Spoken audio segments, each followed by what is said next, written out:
Hi friends, આજના નવા વ્લોગમાં તમારું સ્વાગત છે। આજે મમ્મીની તબિયત થોડી ઠીક નથી। એકચ્યુઅલી 2 દિવસથી અમને પગમાં દુખાવો હતો, પણ મતલબ એ થોડું ઘણું ચાલી શકતા હતા, પણ કાલ રાતથી અમને પગનો દુખાવો એટલો બધો વધી ગયો કે અમને ચાલવામાં પણ તકલીફ પડતી હતી।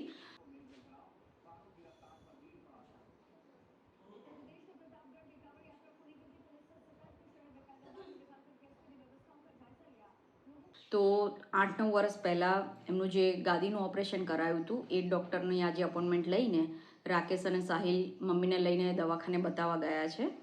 અને એ લોકોના માટે મેં નાસ્તામાં મસાલાવાળું દૂધ અને મરચાં મીઠાવાળા ઢેબરા બનાવ્યા, તો એ લોકો નાસ્તો કરીને ગયા અને હવે હું નાસ્તો કરવા બેઠી છું।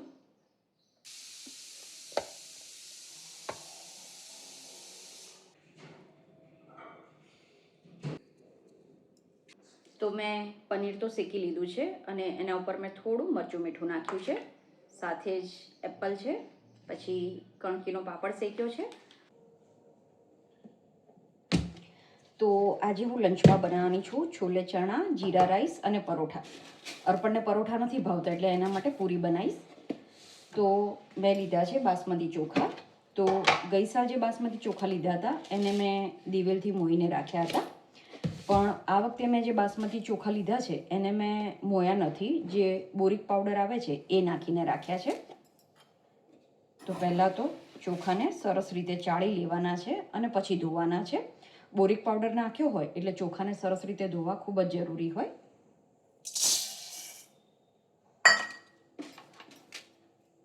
અને તમારે જો સિઝન આવતા પહેલાં ચોખા પતી ગયા હોય તો બને ત્યાં સુધી દુકાનમાં જૂના પણ ચોખા મળી જ જતા હોય છે, તો એ લેવાના।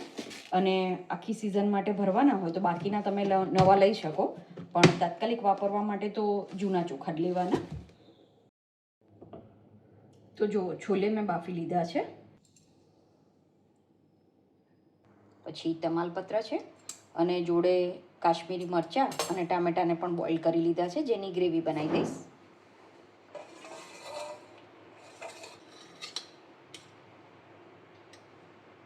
જો ચણાને મેં રાત્રે પલાળી દીધા હતા અને સવારે મીઠું અને થોડો સોડા નાખીને બાફી લીધા છે, તો ચણા એકદમ સરસ બફાઈ ગયા છે।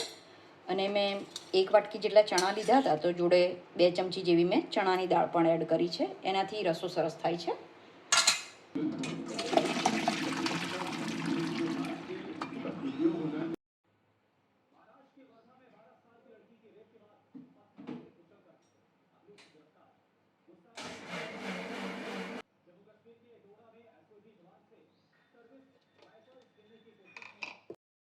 તો તમારી જોડે જો સૂકા કાશ્મીરી મરચાં કે પછી રેશમ પટ્ટી મરચાં હોય તો તમે આ રીતે ગ્રેવીમાં જરૂરથી એડ કરજો। જો મારા ઘરમાં જ્યારે પણ આવું કોઈ પંજાબી શાક બને કે બટાકાનું તીખું શાક બને તો પછી મરચાં તો કમ્પલસરી તળવાના જ હોય, તો હું મરચાં તળી દઈશ।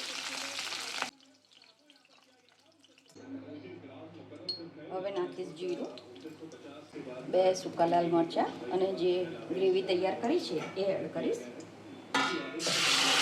ટામેટાને ઓલરેડી બાફી લીધા છે એટલે આ ગ્રેવીને કૂક થવામાં વધારે ટાઈમ ના લાગે। મસાલા એડ કરી દેવાના।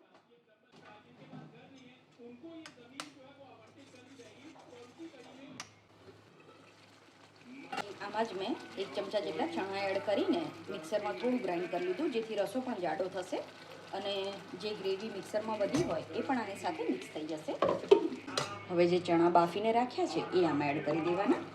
તપેલીમાં ચણા બાફેલું પાણી રાખ્યું છે એ જ હું યુઝ કરીશ, પણ ઉપરનું પાણી જવા દઈશ અને નીચે થોડો ચણાનો પલ્પ કે એવું બધું ભેગું થયું હોય તો એ યુઝ કરીશ। જો નીચે આવું ચણાનો પલ્પ જેવું હોય છે એટલે પહેલાં આ યુઝ કરવાનું, પછી જરૂર પડે તો આ પાણી લઈ લેવાનું। ચણા તમને ડ્રાય કે ગ્રેવીવાળા જેવા રાખવાના હોય એ પ્રમાણે જ આમાં પાણી એડ કરવાનું। તો હું જ્યારે છોલે બનાવું ત્યારે દાલ ફ્રાય નથી બનાવતી, કેમ કે આ ગ્રેવીવાળી સબ્જી હોય એટલે આની સાથે જીરા રાઈસ ખૂબ જ સરસ લાગતું હોય છે, એટલે ચણાને પણ હું થોડા ગ્રેવીવાળા જ રાખીશ। તો હજુ પણ આમાં થોડી પાણીની જરૂર છે, તો જે ચણા બાફેલું પાણી છે એ જ મિક્સરમાં એડ કરીને એ પાણી યુઝ કરીશ। સમારેલી કોથમીર એડ કરી દેવાની। તો જ્યારે પણ તમે ચણાનું શાક બનાવો કે બટાકાનું શાક બનાવો એને પૂરેપૂરું કોરું નહીં કૂક કરી દેવાનું, કેમ કે ચણા અને બટાકા બંને એવી વસ્તુ છે કે એ ઠંડુ થાય એટલે પછી એમાં જે પાણીનો ભાગ હોય એ થોડો તો શોષાઈ જતો હોય. એટલે અત્યારે તમને જે આ રસો લાગે છે એ ઠંડો થશે એટલે હજુ થોડો જાડો થશે. તો આ ટાઈમે જ ગેસ બંધ કરી દેવાનો. તો હવે હું આને સાઈડમાં મૂકી દઉં છું. અને જે કુકરમાં મેં ચણા બાફ્યા હતા એમાં જ મેં જીરા રાઈસ બનાવી દીધો છે અને આની ફક્ત મેં એક જ વિસલ કરી છે. તો ભાત સરસ રીતે ઠંડો થાય પછી જ એને હલાવવાનો છે. તો હું જો બધી રેસીપી તમારી સાથે શેર કરવા રહે તો મારે થાળનું બહુ જ મોડું થાત.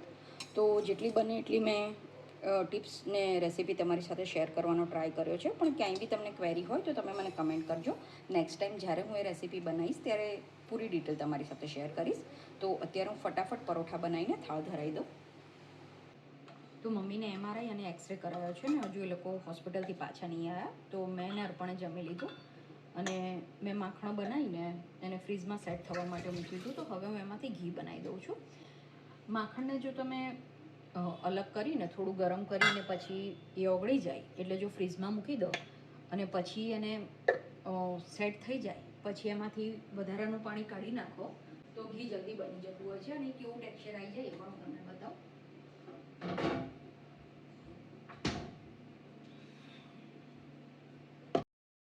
તો જો માખણ ઓગળી ગયું એટલે મેં સ્પેચ્યુલાની સાથે કે પછી તમારે કોઈ કપ કે વાટકી એની સાથે એને મૂકવું હોય તો પણ મૂકી દેવાય. આપણે જ્યારે માખણ બનાવી લઈએ ત્યારે તો એવું જ લાગે કે માખણમાંથી બધો પાણીનો ભાગ જતો રહ્યો છે, પણ એવું નથી હોતું. આ રીતે તમે એને સેટ થવા માટે ફ્રીઝમાં મૂકો ત્યારે જે પણ વધારાનું પાણી હોય એ બધું નીકળી જતું હોય છે. તો જુઓ આ રીતે કાં તો એને સ્પેચ્યુલાથી અલગ કરી દેવાનું અને કાં તો પછી કાણો પાડીને પણ જે પણ વધારાનો પાણીનો ભાગ છે એ હટાવી દેવાનો. આનો પૂરો ડિટેલ વિડીયો પણ મેં ઓલરેડી શ્રીજી ફૂડ ઉપર અપલોડ કરેલો છે અને તમારે જો જોવો હોય તો ડિસ્ક્રિપ્શન બોક્સમાં હું એની લિંક આપી દઈશ. ત્યાંથી તમે આનો પૂરો ડિટેલ વિડીયો એકવાર જોઈ લેજો. તો હવે આ માખણને હું ગરમ થવા માટે મૂકી દઈશ. આ ટ્રીકથી જ્યારે તમે માખણમાંથી ઘી બનાવશો તો ઘી બનવામાં ખૂબ જ ઓછો ટાઈમ લાગે છે. સાથે જ ઘી બનતા સમયે જે સ્મેલ આવતી હોય છે એ પણ નહીં આવે. તો તમે અત્યાર સુધી જો આ મેથડથી ક્યારેય પણ ઘી નથી બનાવ્યું તો એકવાર જરૂર ટ્રાય કરજો. ખૂબ જ ઓછા મહેનતમાં અને એકદમ સરસ ઘી બનીને તૈયાર થાય છે. ફ્રેન્ડ્સ, તમે જો હજુ સુધી શ્રીજી ફૂડ વ્લોગના ફેસબુક પેજને અને ઇન્સ્ટાગ્રામ પેજને ફોલો નથી કર્યું તો ફોલો કરી દેજો, કેમ કે ત્યાં હું નાના નાના શોર્ટ વિડીયો કે BTS અપલોડ કરીશ. તો તમે જો એ જોવામાં ઇન્ટરેસ્ટેડ હોય તો એની લિંક મેં ડિસ્ક્રિપ્શન બોક્સમાં આપી છે, ત્યાંથી તમે એને ફોલો કરી દેજો.